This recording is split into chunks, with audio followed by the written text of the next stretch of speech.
So last time we learned about this lopsided local lemma. We defined this negative dependency diagram for the given events, which is defined that it is a negative dependency diagram if for any s which is outside of the neighborhood of I, out neighborhood of I, if we assume that none of the events happen, then AI is less likely to happen.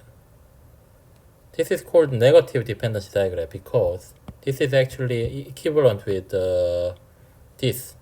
So if we assume all the events outside, in this S happens, so this is actually equivalent with this.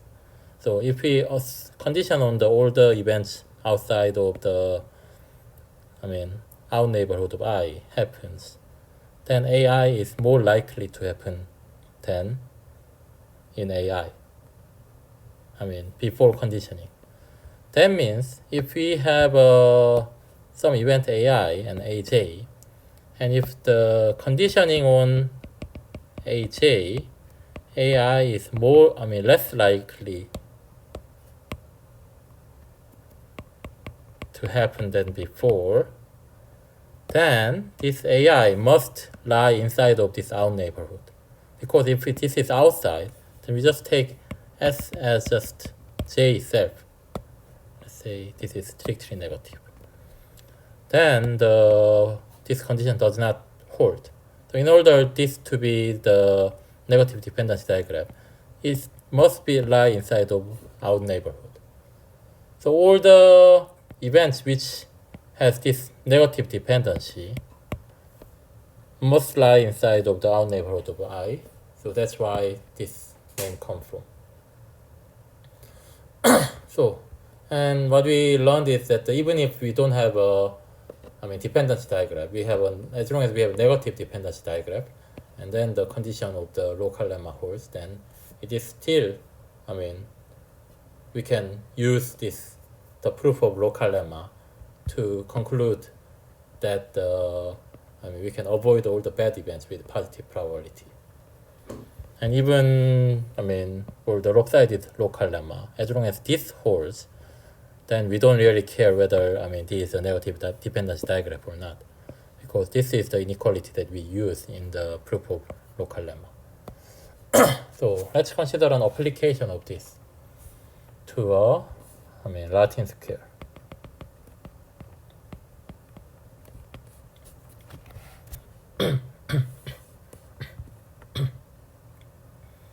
So let's define transversal, Latin transversal first. Let's say partial Latin transversal. Let's say you have this array or matrix you can imagine, and it's you have rows and columns, and they are filled with some color, let's say number.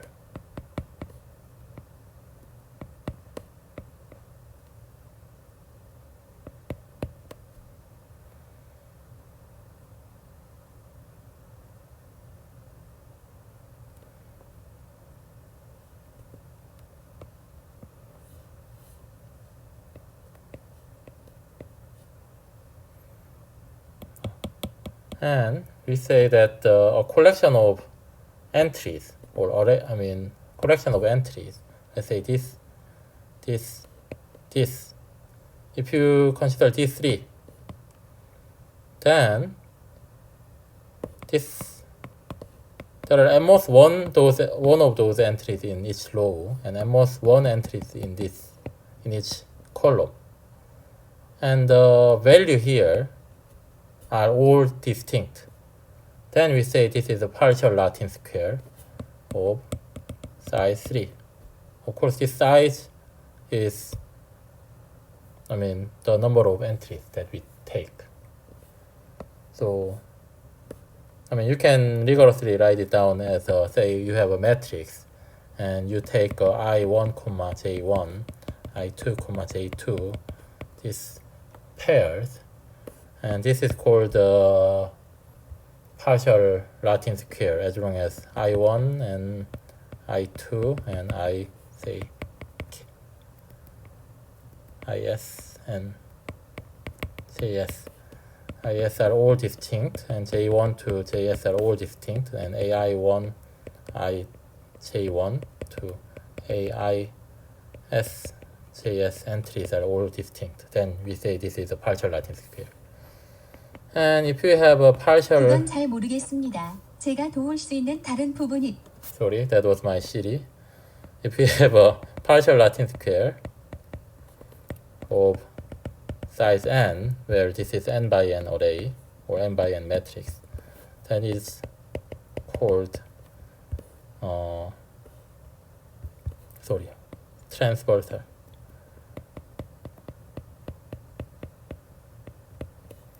It's called transversal or Latin transversal.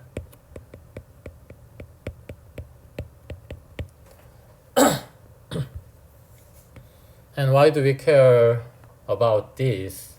I mean, there are some application of these things in, I mean, other area of mathematics or even in some design theory or some optimization, but we will not cover about that here.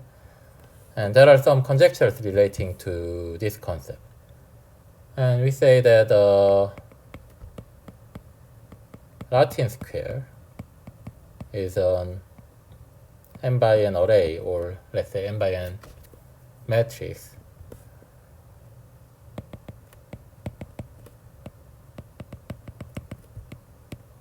where each row and each column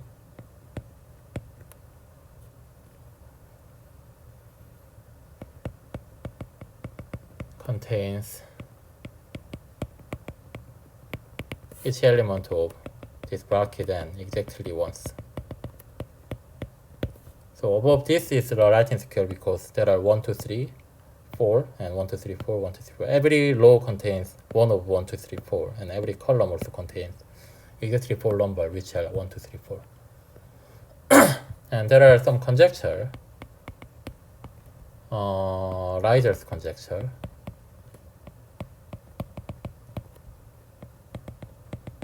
I mean, there are several people conjectured. It's usually called Rider's conjecture, or Rider-Broidy-Stein conjecture, that every odd Latin square has a transversal, and every even Latin square has a partial transversal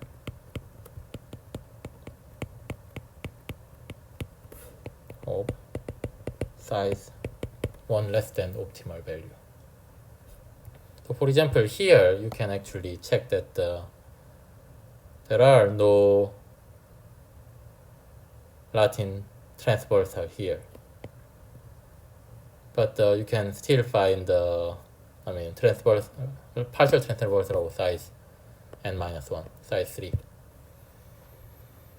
And it is known that by several people, it is known that you can find the partial transversal of almost optimal size.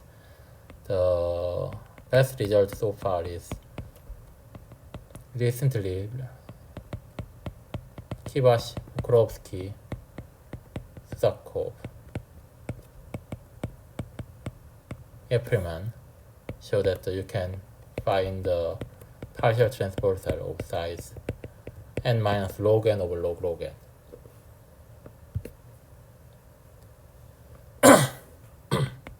And also, I mean, there were even stronger conjecture by Stein. Stein's conjecture says that if you have a n by n matrix where, I mean, it doesn't have to be Latin square, but at most n entries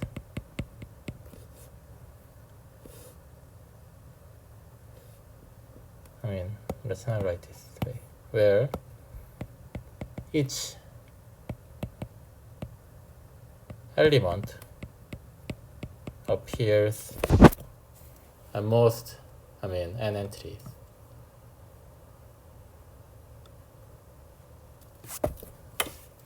Then, so this is a matrix where the several entries could have the same value, but there are at most n entries with the same value. So for example, if you draw it this way, and 1, 1, 1, 1, 2, 2, 2, 2, 3, 3, 3, 4, 5, 5, 6, 7, then there are at most 4, 1, and 4, 2, at most 4, 3, at most 4, 4, at most 4, 5, and so the number of occurrences is at most 4. So this is such an array. And then what's time conjecture that is that in that case you can still find the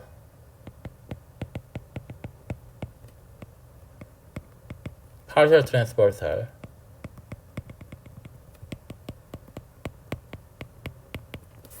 of size n-1.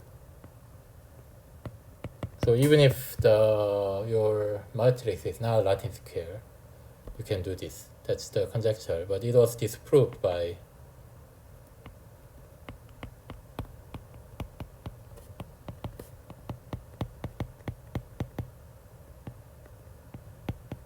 Pokrovsky and Sudakov. Recently, they show that there exists such a matrix with no transversal, no partial transversal.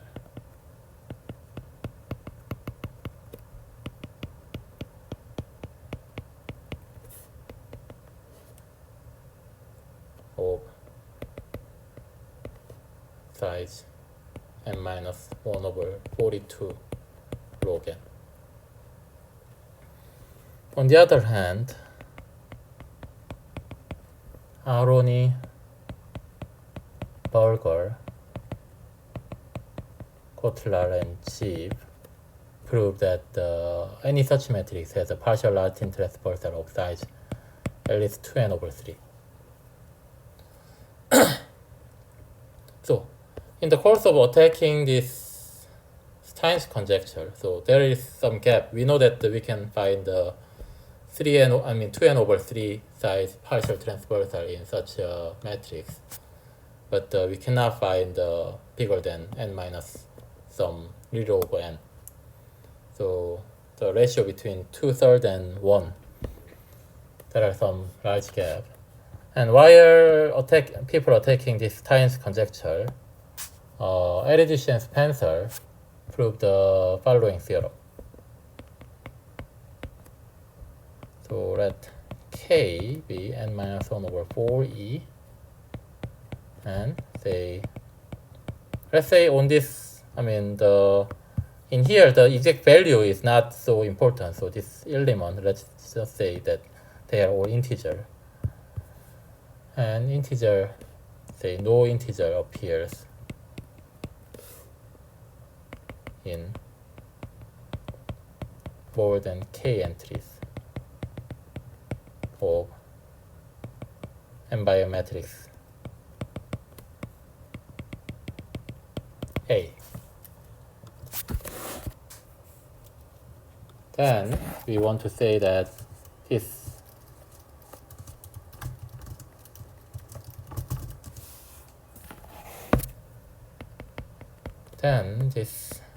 you want to say that this has a Latin transversal.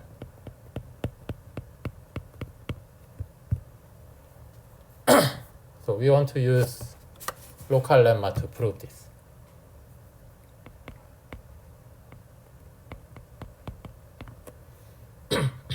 So if we find we are looking for Latin transversal, so it's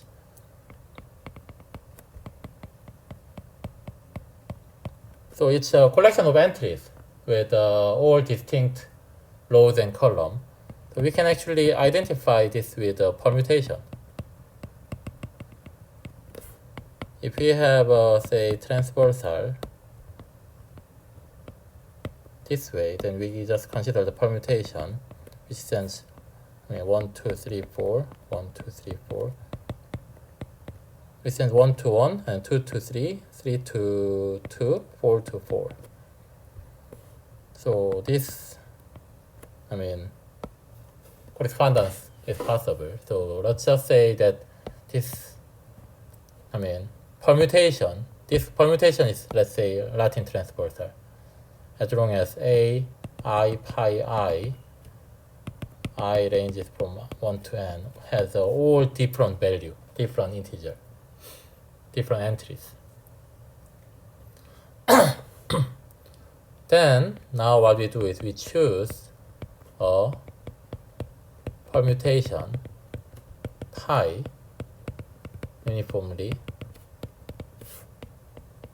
at random among all permutations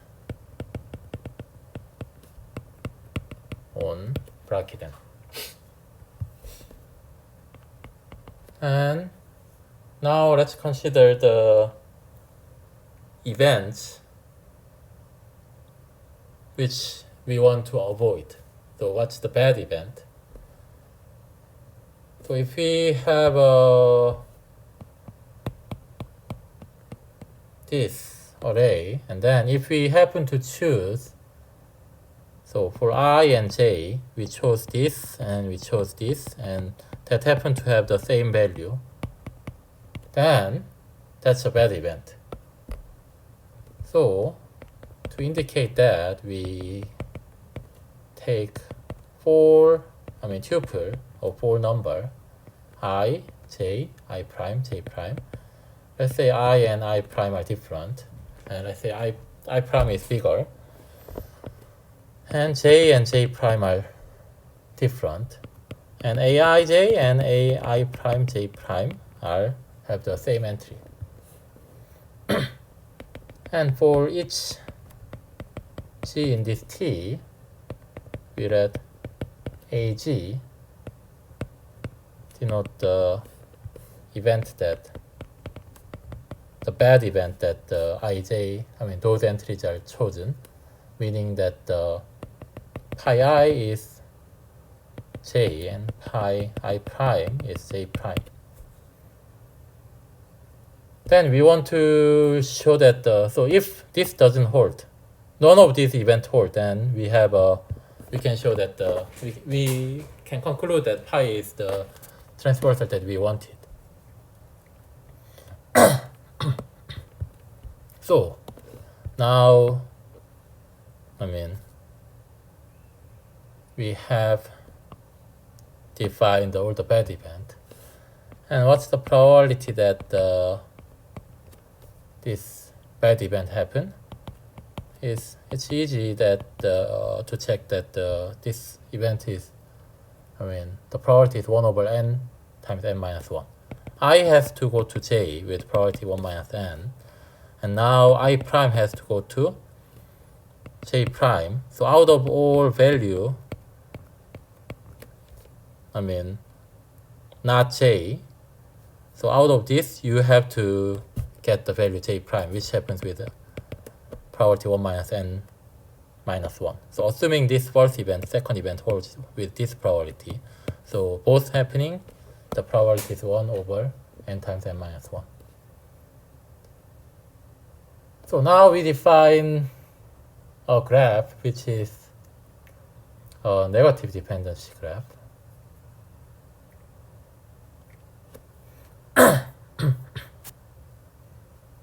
So how do we do that? Is that we define, say, a graph G on the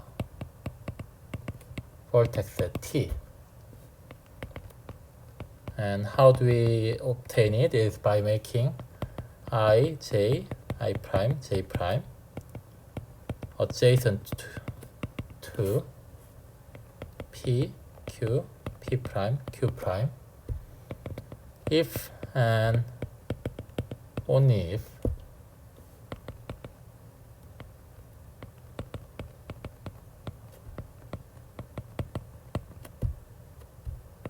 you have an intersection on the row, or you have the intersection on the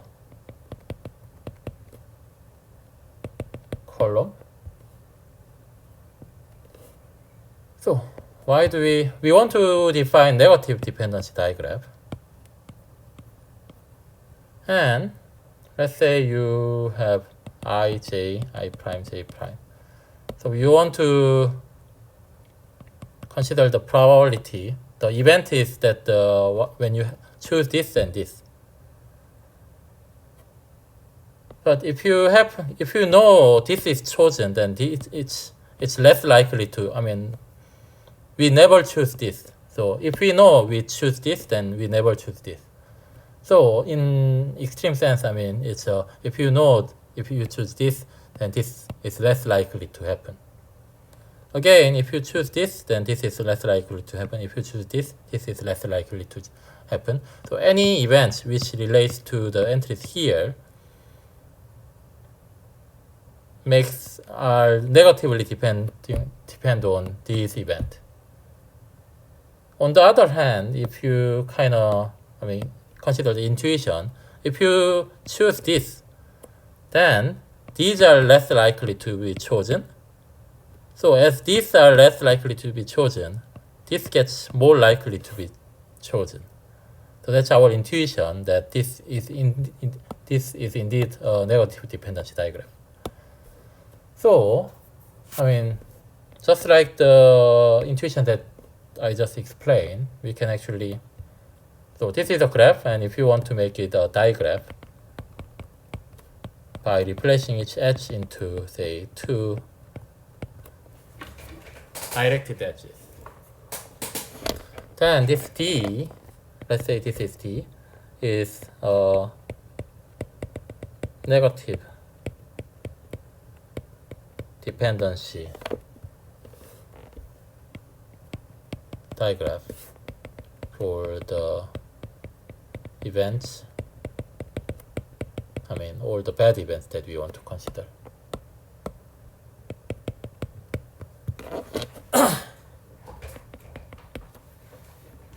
So, how do we do? Now, what do we have to do?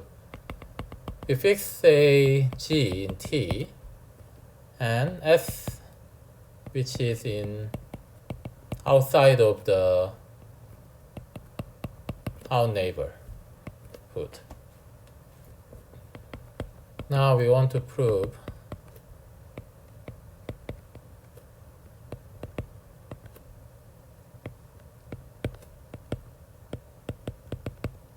this. Let's write it this way. So once we assume the events, non-occurrence of the events outside our neighborhood, then we want to show that the A, J are becoming less likely to happen. So this is what we want to show. And by symmetry, we can assume that say this G is 1, 1, 2, 2. So for this case, if we prove it, then every other case is symmetric. So how do you want to prove it is that you consider this event and this event here. So this means pi 1 is 1, pi 2 is 2. So this among this event, how many of them are like having the pi 1 equal 1, pi 2 equal 2? That's what we want to measure. So out of here, we partitioned it into the following, possible cases. For each I, j, we let Pij be the collection of permutation whose first value is I and whose second value is J, and which actually lies inside of here. So out of all these events, we partition it into these events. So this actually partitions the events into n times n minus 1 blocks. And what we want to show is now we want to show that this holds. If this holds, then what can we say? Then out of this block, P12 has a portion ratio at most this much. That means this probability is less than 1 over n times n minus 1. So this is exactly what we want to show.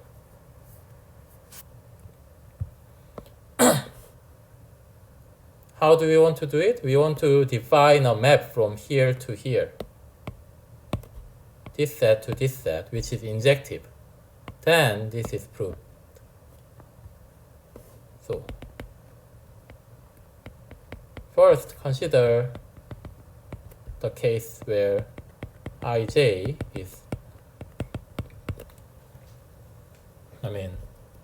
does not contain 1 or 2, so which is totally distinct. Then for given pi in P12, we consider pi star, which how we obtain it is we take the transposition. So if pi was, say, 1, 2, 3, 4, 5, 6, 7,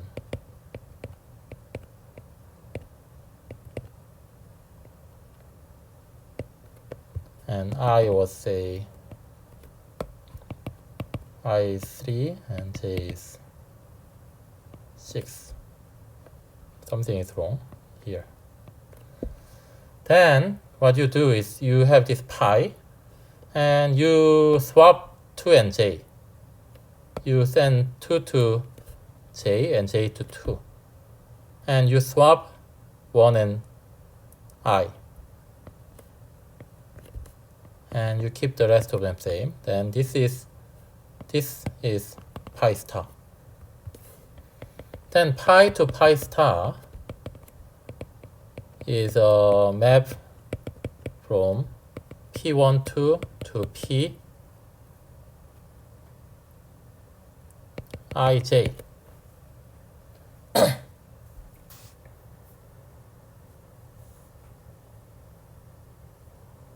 Because okay, so for we need to check that this condition and this hold, and this condition is obvious. This pi star satisfies this condition with star here, and to check whether this also holds,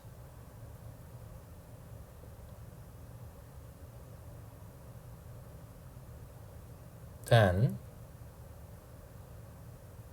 because S is what, okay, give me a moment. So let's write it this way.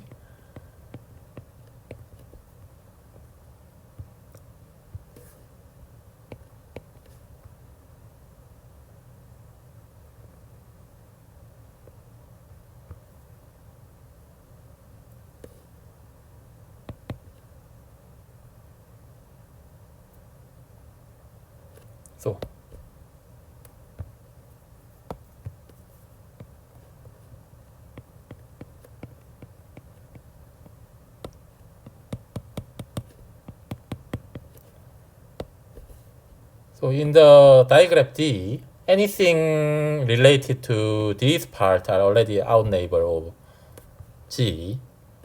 So because we take this S outside of this out neighbor, that's the event only, is related to what happens here. Now what we did was that, give me a moment, let me check.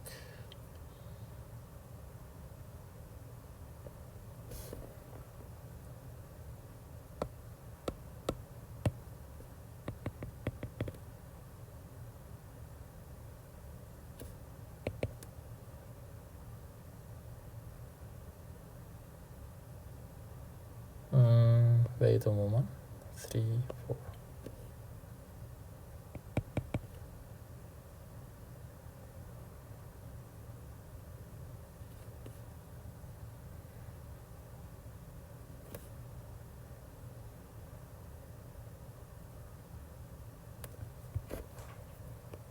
Yeah. So there was this 2 entry chosen, and now we swapped it into these two, right? So this event actually entirely depending on the entries here, but there were one entry here before, but it's removed. So before there were no bad events happened inside of here. That's what we assume. But now we swap this entry and this entry, and we kill that, and we add that. So here the chosen entry, one chosen entry is removed. So this removing would never ensure any bad thing happens. So I mean, these events are still not happening inside of here. You can actually check that by yourself in more rigorous way. But so you see the why, I mean, this is still in here, and we can actually check that the pi star, if pi does not belong to this event, then pi star also does belong to this event.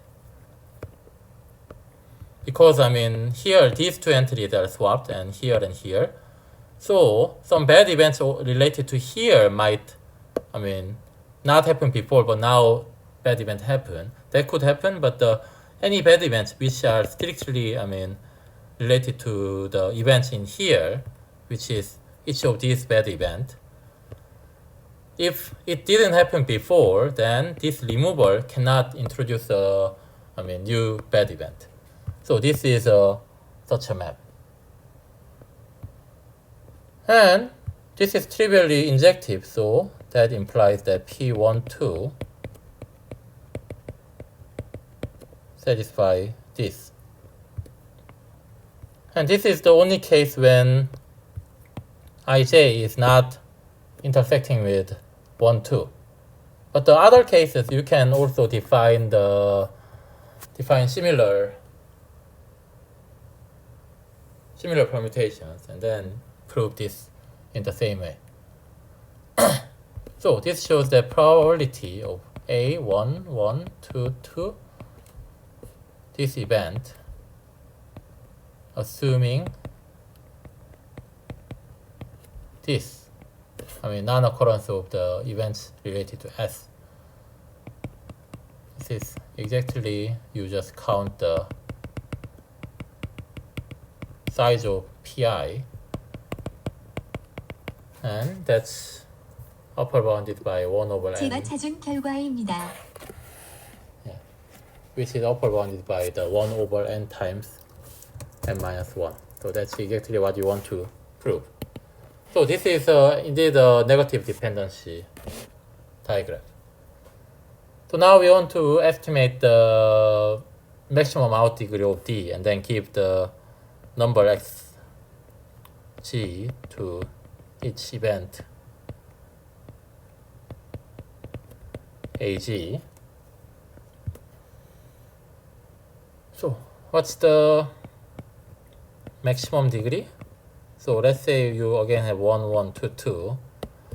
Then the y in T is actually a 4 tuple. So I, j, I, j, I prime, j prime.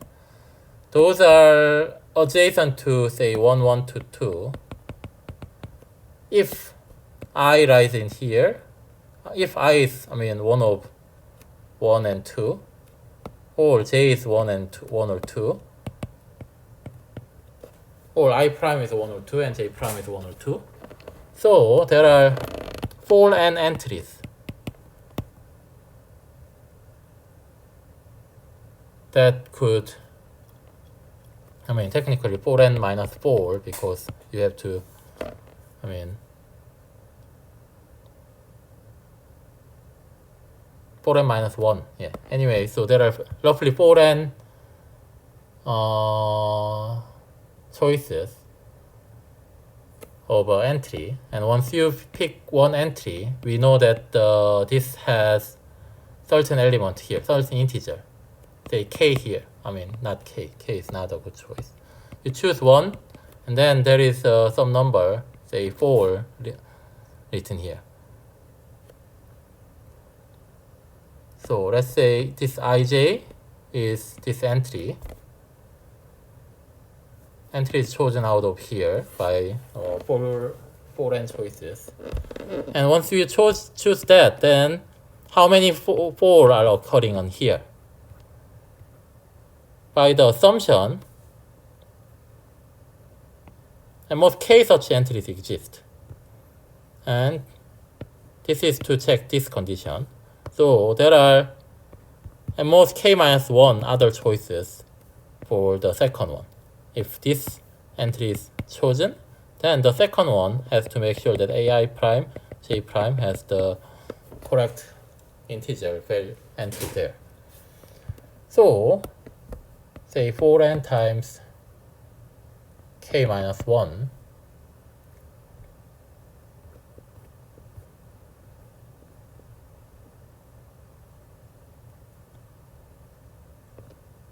then because of the condition on the k, we know that this holds. So we can actually check that this is say 4n minus 1 times k minus 1 plus 1 is strictly smaller than n times n minus 1 over e.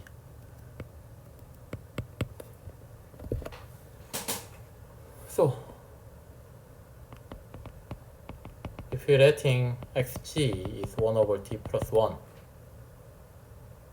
then again the probability of one event happen is 1 over n minus 1 is at most, I mean, we can show this. So, I mean, this is roughly, I mean,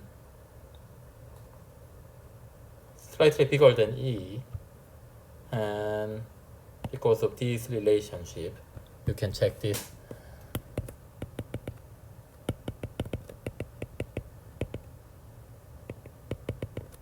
And you get this. So, by the lopsided local lemma with positive probability, our random permutation pi avoids all the bad event, meaning that it is a Latin transversal. So this proves what we want. And in next video we will further consider about some algorithmic aspect of the local lemma.